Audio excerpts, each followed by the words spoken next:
Coffee இல்லை dalgona coffee எப்படி செய்யறதுன்னு பார்க்கலாம் வாங்க. இன்க்ரீடியன்ட்ஸ்லாம் இருக்கு பாருங்க. Coffee powder, sugar, water. இது நம்ம இப்போ மிக்சர் பண்ணுறதுக்கு மட்டும் பண்ணிக்கலாம். இது எல்லாத்தையும் ஒரு கப்பில் ஆட் பண்ணிக்கலாம். காஃபி பவுடர்,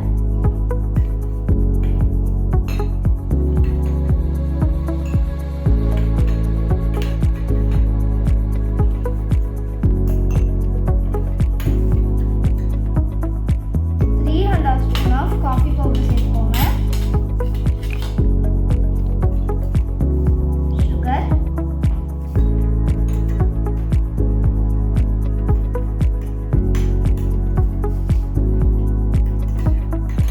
சுகர் உங்களுக்கு தேவையான அளவு சேர்த்துக்கலாம். நான் 300 ஸ்பூன் அதே அளவு சேர்த்துருக்கேன். திருப்பி வாட்டர் சேர்த்துக்கலாம். நான் சேர்க்குற அளவு நல்லா கொஞ்சம் பார்த்துக்கோங்க.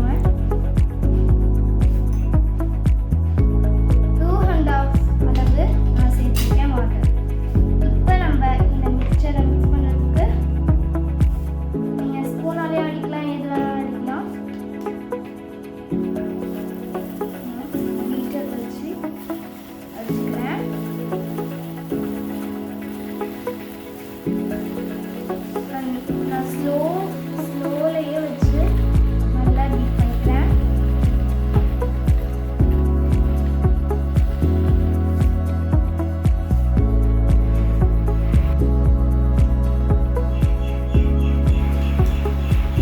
இப்போ கொஞ்சம் நார்மலில் மீடியமில் வச்சுருக்கேன்.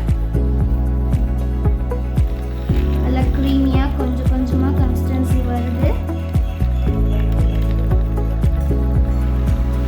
இப்போ ஸ்பீடில் வைக்கிறேன்.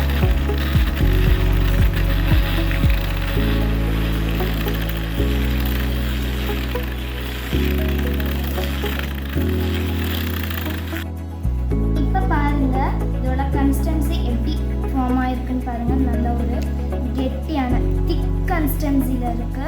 நம்ம லைட் கலர் வந்ததுக்கப்புறம் இதை மிஷினை ஆஃப் பண்ணிக்கலாம். நம்ம மிஷினை ஆஃப் பண்ணிக்கலாம். ஆஃப் பண்ணிவிட்டு பாருங்கள் எவ்வளோ சூப்பரான கன்சிஸ்டன்சி, நல்லா திக்கான கீழேயே உழுகாத கன்சிஸ்டன்சி. நான் எவ்வளோ ஆட்டுறேன் உழுகலை பாருங்கள். பாருங்கள் இந்த மாதிரி திக்கான கன்சிஸ்டன்சி இருக்கணும். பாருங்கள் இங்கே பாருங்கள் இந்த மாதிரி கன்சிஸ்டன்சி ஆச்சா. இதை நம்ம மில்க் எடுத்து வச்சுருக்கோம் பாருங்கள். நல்லா காய்ச்சின திக்கான பால் எடுத்து வச்சுருக்கேன். இப்போ இதை நடுவில் வச்சுட்டு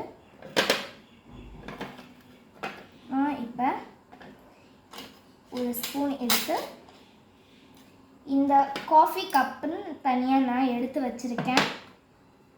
இதில் நம்ம பண்ணி வச்சுருந்த இந்த க்ரீமியான க்ரீமை சேர்த்துக்கலாம்.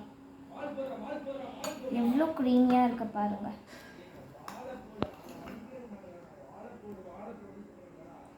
இந்த மாதிரி கன்சிஸ்டன்சி தான் நம்மளுக்கு இருக்கணும். செம்ம க்ரீமியாக இருக்கா. இப்போ நம்ம எடுத்து வச்சிருந்த ஃப்ரெஷ்ஷான மில்கை இதில் சேர்த்துக்குவோம். இப்போ நம்ம சூப்பராக மில்க்லாம் ஊற்றி வச்சிட்டோம். நான் இப்போ இந்த சம்மருக்கு எதமாக இருக்கிறதுக்காக